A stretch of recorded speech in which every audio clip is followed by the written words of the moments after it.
Asdiqa, salam alaikum. Bonjour ou bonsoir les amis. J'espère que vous allez bien partout où vous vous trouvez. En tout cas, c'est ce que je vous souhaite et pour le meilleur des cas. Bienvenue. Bienvenue sur votre chaîne Bled Maralibia et merci de nous recevoir chez vous et parmi vous une nouvelle fois. Pour ma part, je suis heureux de vous retrouver à travers cette 370e vidéo qui vient vers vous pour vous proposer votre CQFD habituel, c'est-à-dire ce qui fait la petite discussion entre nous à chaque fois. Et justement, ce CQFD se penche cette fois-ci sur ce Maroc qui attend vraiment le bon moment pour récupérer, oui, récupérer Ceuta et Melilla. Vous avez bien entendu. Oui, le Maroc souhaite récupérer ces deux enclaves occupées par l'Espagne.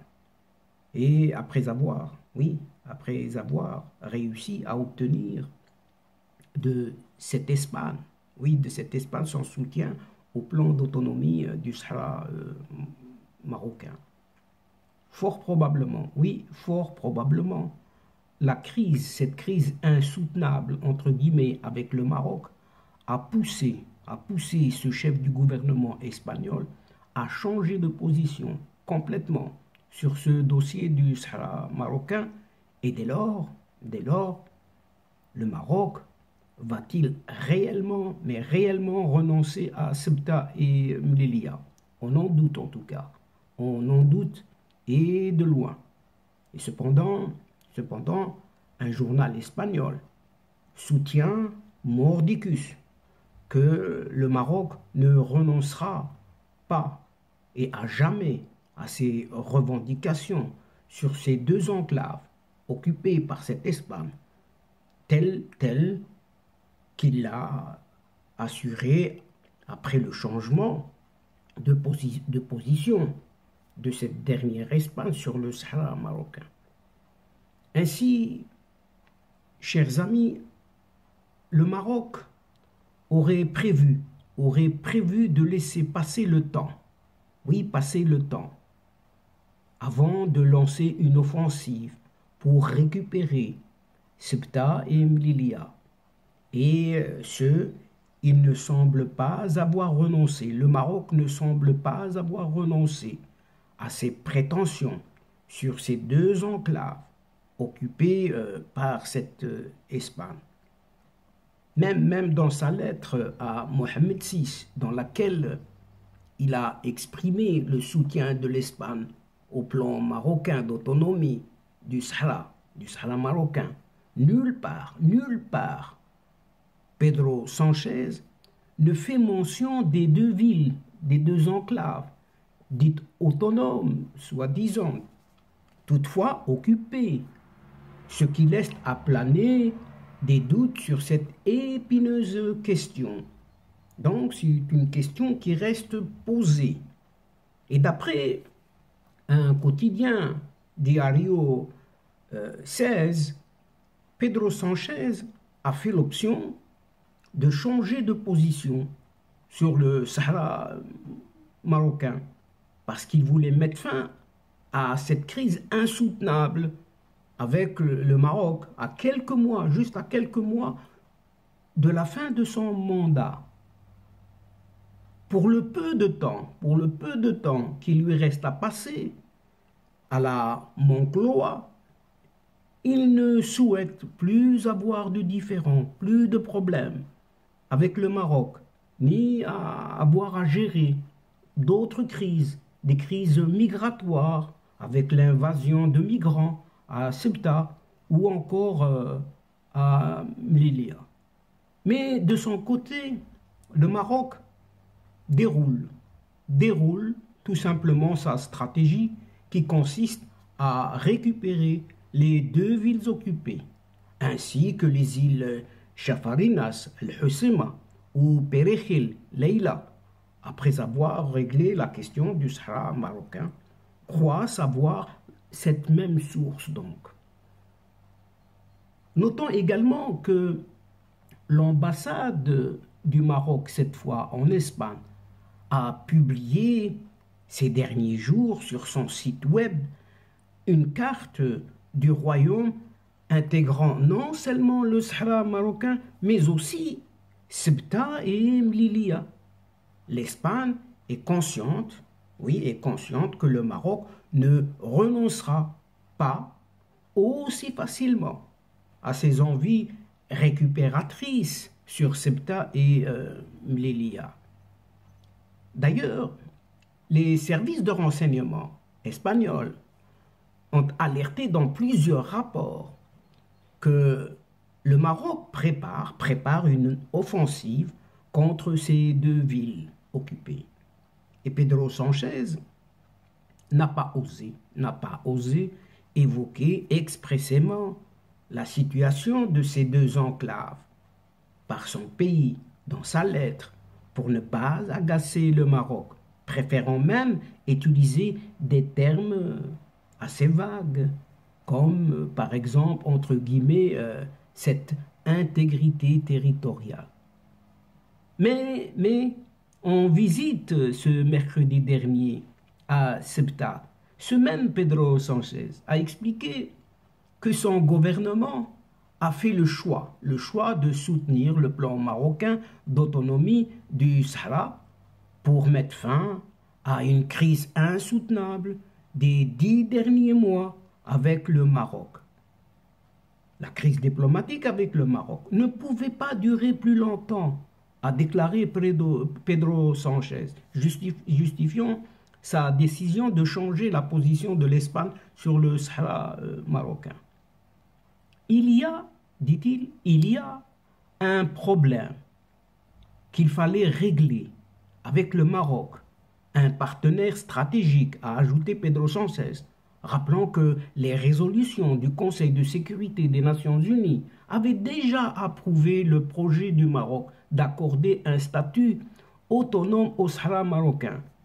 De même que les gouvernements espagnols, en 2007 déjà, sous José Luis Rodríguez Zapatero, et en 2012 et en 2017, sous Mariano Rajoy.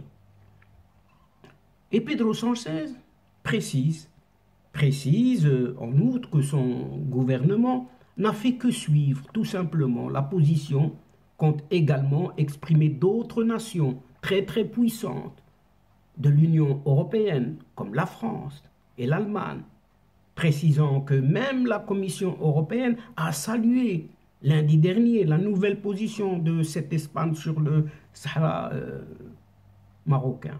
En revanche, le président du gouvernement espagnol n'a pas osé affirmer que la nouvelle étape dans les relations avec le Maroc implique une renonciation de la revendication sur Ceuta et Melilla par le royaume marocain. Mais Pedro Sánchez a soutenu que sa décision de soutenir le plan marocain d'autonomie du Sahara va renforcer le respect de l'intégrité territoriale des deux pays. C'est ce qu'il a répété à plusieurs reprises et il déclare que c'est un très bon accord. Concernant cette fois-ci la réaction de l'autre partie, cette partie qui ne se dit pas partie prenante évidemment, c'est cette Algérie bien évidemment. Oui, la réaction de cette Algérie qui a rappelé son ambassadeur à Madrid après l'annonce du changement de position de l'Espagne. Et Pedro Sánchez a simplement rassuré que les deux pays ont une relation stratégique. Point. Et il ajoute, nous sommes des partenaires alliés et nous continuerons à l'être, a déclaré Pedro Sánchez à l'Assemblée de Ceuta cette fois-ci. Mais ce gouvernement de Pedro Sánchez se fourvoie s'il pense que le Maroc renoncera à ses envies de récupératrice sur Ceuta et Melilla. C'est ce que soutient un autre quotidien, OK Diario, précisant que le Maroc n'a donné aucune garantie de respect de la souveraineté espagnole des deux villes occupées par cette Espagne justement. Pour ce journal, OK Diario, le Maroc va poursuivre sa feuille de route pour Ceuta et Melilla, révélée par l'ancien chef du gouvernement marocain, un certain Saad el-Din al-Othmani, dans un entretien accordé au journal marocain Al-Sharq al-Awsat le 19 décembre 2020. Cette question, s'agissant bien évidemment de Ceuta et Melilla, cette question sera toujours ouverte un jour. Nous devons d'abord régler la question du Sahara marocain. Et c'est la priorité pour le moment. C'est ce qu'avait déclaré à cette époque déjà Saad el-Din al-Othmani. S'en tenant à ces déclarations de l'ancien Premier ministre marocain Saad el-Din al-Othmani, le journal constate que le Maroc vient d'atteindre son premier objectif, qui est le Sahara marocain, à savoir le soutien de l'Espagne au plan d'autonomie qu'elle considère comme la solution la plus crédible, durable à ce conflit. Le gouvernement espagnol, de son côté, estime que cet accord avec le Maroc ouvre une nouvelle étape de la relation entre les deux pays qui sera basée sur le respect mutuel, le respect des accords, l'absence d'action unilatérale, la transparence et la communication permanente, et garantira aussi la stabilité, la souveraineté, l'intégrité territoriale et la prospérité des deux pays, à savoir l'Espagne et le Maroc, bien évidemment. Mais il est soutenu un peu partout que ce Maroc ne renoncera jamais à Ceuta et Melilla, d'après un certain Javier Otasso, ancien correspondant de cette agence EFE à Rabat et actuellement en poste à New York. Et il sait bien évidemment de quoi il parle. Et ce Javier Otasso estime que le Maroc tient à son Sahara et a réussi à faire changer d'avis l'Espagne sur cette question, mais il ne renoncera jamais à sa revendication sur Ceuta et Melilla, car le Maroc ne se soucie pas du tout du prix à payer.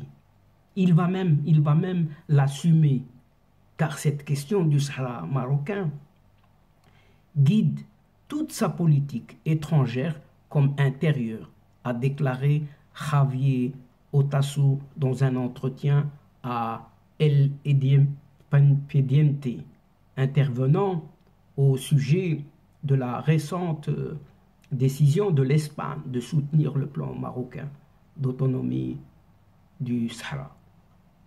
L'ancien correspondant Javier Otasso de l'agence EFE, donc à Rabat, ne pense pas qu'en retour de ce changement de position de l'Espagne, le Maroc ait pris l'engagement de respecter l'intégrité territoriale de Ceuta et Melilla. Il ajoute: tout porte à croire qu'il s'agissait d'un accord verbal, tout simplement, et non écrit. C'est ce qu'a précisé ce Javier Otasso. Et il ajoute: je n'ai pas vu jusqu'à présent une déclaration solennelle du Maroc dans laquelle il s'engage à respecter l'intégrité territoriale des deux villes. Et pour qui connaît un peu le Maroc, comme il le connaît bien entendu, Javier Otasso, cela ne risque pas d'arriver de sitôt. Et pour le Maroc, Ceuta et Melilla font simplement partie du territoire marocain. Oui, vous entendez bien. Pour le Maroc, Ceuta et Melilla font partie du territoire marocain. C'est ce qui a été développé par ce Javier Otasso lui-même, soulignant que le Maroc a toujours gagné ses bras de fer avec des pays bien plus puissants que lui, comme les États-Unis, la France, l'Allemagne au cours de ces dernières 10 dernières années. C'est surprenant, oui, c'est surprenant, car c'est un petit pays dont le grand atout est sa situation stratégique en Afrique du Nord. Mais sa diplomatie joue très très fort et joue toujours pour gagner. En tout cas, c'est ce qu'il a ajouté ce Javier Otasso. Ce même Javier Otasso dit également ne pas comprendre, oui, ne pas comprendre pourquoi l'Espagne a choisi ce contexte de crise énergétique pour opérer ce soudain revirement. En ajoutant, je ne vois pas quels sont les gains immédiats pour l'Espagne, explique Javier Otasso, alertant même sur les éventuelles représailles de cette Algérie qui, lors des prochaines renégociations de contrats, pourrait bien privilégier d'autres entreprises du secteur au lieu de les sociétés Repsol et Cepsa implantées en Espagne depuis des décennies. Toutefois, chers amis, l'avenir, oui, seul l'avenir nous révélera certainement la suite de ce long feuilleton qui s'annonce d'ores et déjà, comme un autre bras de fer, oui, un autre bras de fer en cette région. Et donc, chers amis et chers adeptes de la chaîne, c'est ici que prend fin cette séquence en prenant congé de vous. Mais néanmoins, nous espérons vous retrouver très très bientôt avec un immense plaisir pour vous relater d'autres thèmes lors de vos prochaines vidéos de votre CQFD, c'est-à-dire ce qui fait la petite discussion entre nous à chacune de nos rencontres. Un tout grand merci pour votre confiance, pour votre fidélité et votre patience. Et surtout pour votre participation, de nous écouter et de nous suivre jusqu'au bout des séquences qui attendent énormément, beaucoup, votre soutien, vos encouragements. Mais néanmoins, ne nous oubliez pas de nous aider et d'aider votre chaîne en vous y abonnant très très nombreux et de faire abonner, bien entendu, vos connaissances et vos proches afin d'y être informés très très rapidement et ce en toute primeur bien sûr. Aussi, n'hésitez surtout pas de partager au grand maximum partout autour de vous les séquences vidéo de votre chaîne et qui en a énormément besoin. Oui, sachez-le, chers amis, on a besoin de vous pour nous aider, nous encourager, bien entendu. Et pour moi, à ce stade, il ne me reste plus qu'à vous dire au revoir, les amis. Al-Asdiqa, salam alaikum wa rahmatullah wa barakatuh. À la prochaine fois et à bientôt. إلى اللقاء في حصة أخرى إن شاء الله. مع السلامة.